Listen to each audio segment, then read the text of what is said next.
Diary के पहले पन्ने पर काव्या के दादाजी का नाम श्री महेश प्रताप राय चौधरी 2004।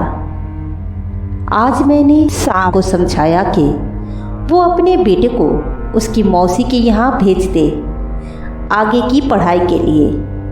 उसका बेटा बहुत होशियार है, वो लॉ की पढ़ाई करना चाहता है। मैंने उसे कहा पढ़ाई की खर्च की फिक्र बिल्कुल ना करे, मैंने उसके पढ़ाई की खर्च का बंदोबस्त कर दिया है, वो बस उसे आगे की पढ़ाई करने की इजाज़त दे दे।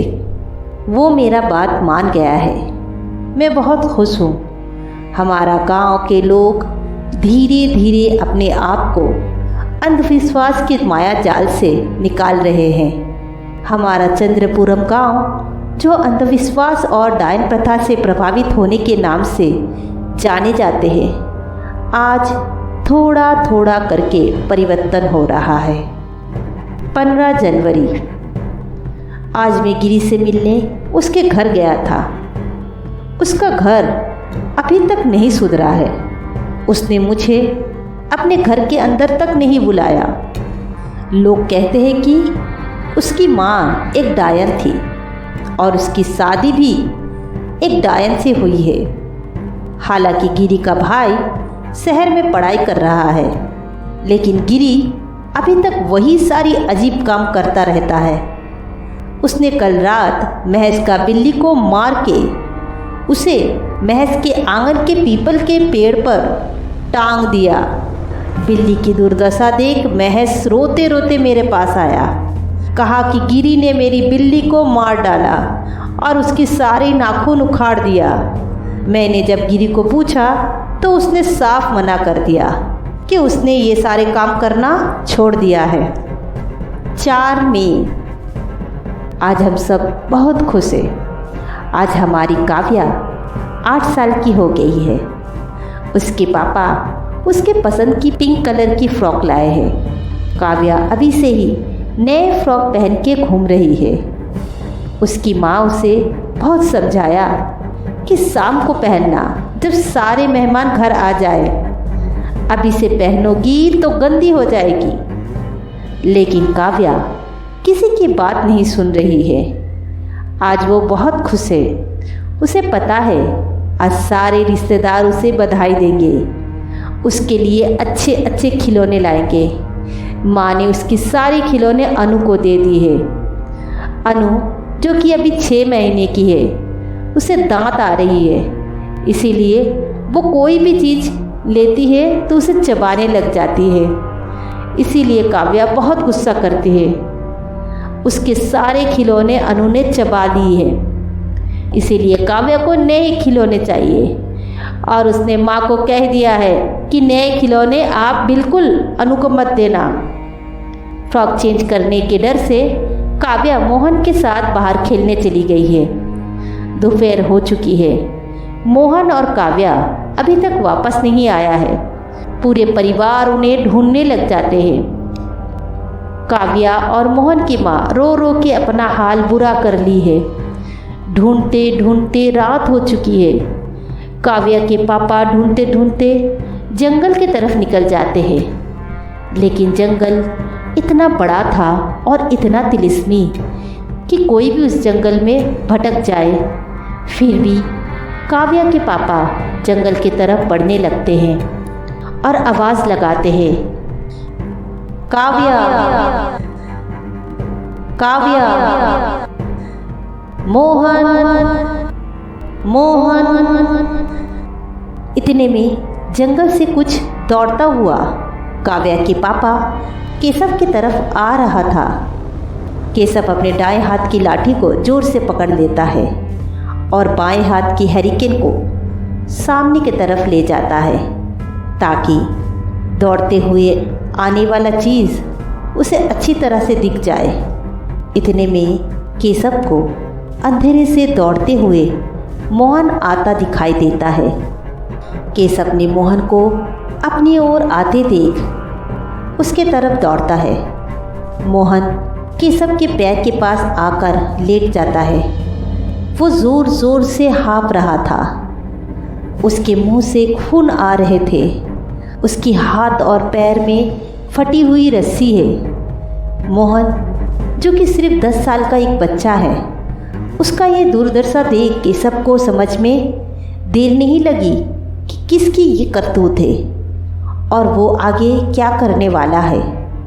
केशव मोहन को सहलाते हुए पूछता है, मोहन, काव्या कहाँ पर है? मोहन कुछ नहीं बोल पा रहा था, सिर्फ हाथों के इशारों से जंगल के अंदर की तरफ दिखाता है। केशव जंगल की तरफ बढ़ता रहता है। देखते देखते उसे जंगल के बीचों बीच एक खाली जगह दिखाई देती है, जहाँ पर एक मेज जैसी पत्थर लगा हुआ है। उसके ऊपर काव्या को हाथ और पैर बांध कर लिटा दिया गया है और उसके मुंह में कपड़ा ठोस दिया है ताकि वो चिल्ला ना सके।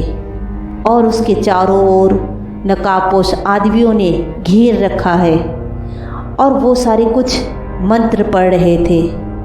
मंत्र के उच्चारण से पूरा जंगल गूंजने लगा था।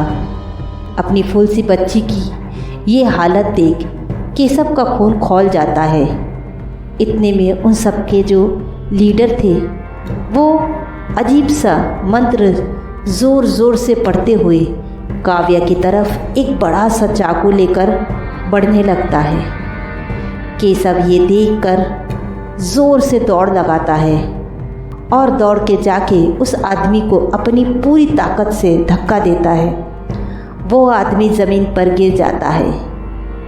नीचे गिरते ही उसके मुंह से नकाब हट जाता है। केशव उसे देख के गुस्से से कहता है, मुझे पता था गिरी, तू ही हो सकता है। इतना नीच काम तुझे छोड़ के कोई नहीं कर सकता है। ये कह के केशव गिरी को बहुत मारने लगता है। इतने में गिरी के साथियों ने केशव को पकड़ लेता है। गिरी छुरी लेकर केशव की तरफ बढ़ने लगता है और कहता है, अगर तेरी बेटी की बलि नहीं तो तेरी बलि सही। आज तू मरेगा केशव मेरे हाथ से। ये कह के वो केशव के पेट में चाकू भोंक देता है। केशव उन सब को धक्का मार के नीचे गिरा देता है। खून से लथपथ केशव सबको मारने लगता है और अपने पेट से चाकू निकालकर फेंक देता है। केशव गुस्से में था। वो कुछ भी नहीं देख रहा था। उसे सिर्फ काव्या की जान की फिक्र थी। इतने में मोहन सारे गांव वालों को लेकर वहां आ जाता है। मोहन के पापा और सारे गांव वाले गिरी और गिरी के साथियों को पकड़ लेते हैं और सबको गांव की तरफ ले जाते हैं। यहाँ की सबकी हालत बहुत ख़राब थी। उसे और मोहन को गांव के बाहर अस्पताल भेजा जाता है, लेकिन केशव रास्ते में ही दम तोड़ देता है। केशव के मरने की खबर आते ही मेरे सर पर खून सवार हो जाता है। मैं गिरी और उसके साथियों को गांव वालों से कहकर गांव के चौराहे पर जिंदा जला दिया और उनके परिवार को उनके घर में ही बंद करके उनके घर पर आग लगा दिया। जैसे मैं अपने बेटे के बगैर ज़िंदगी भर तड़पूंगा, वैसे उन्हें भी तड़प तड़प कर मैंने मार डाला। मेरा ये फैसला मेरे चंद्रपुरम के गांव के लोगों के लिए गलत साबित हुआ। मेरे इस फैसले से मेरे गांव के लोगों के ऊपर तरह तरह के आफत आने लगे। चंद्रपुरम के लोगों को अजीब अजीब तरह से मौत आने लगे। सारे परिवार मेरे ख़त्म हो गए। मुझे पता है काव्या, तुम एक दिन ज़रूर इस डायरी को पढ़ोगी, क्योंकि वो लोग चाहेंगे तुम भी इस गांव में वापस आओ और तुम्हें किसी हाल में इस गांव में ले आएंगे वो लोग। लेकिन संभल के रहना, वो तुम्हारे साथ भी वही करने वाले हैं जो मैंने उनके परिवार के साथ किया था। मैं शायद और इस डायरी को लिख नहीं पाऊँ। शायद मेरे भी दिन ख़त्म होने को है। वो लोग मुझे भी नहीं छोड़ेंगे, मुझे भी मार डालेंगे। लेकिन तुम मत डरना, कभी मत डरना। मेरे आशीर्वाद हमेशा तुम्हारे साथ रहेंगे। तुम्हारे पापा का आशीर्वाद तुम्हारे साथ रहेंगे। काव्या, कोई भी मुसीबत हो तुम लड़ते जाना। जीत हमेशा सच्चाई की होती है।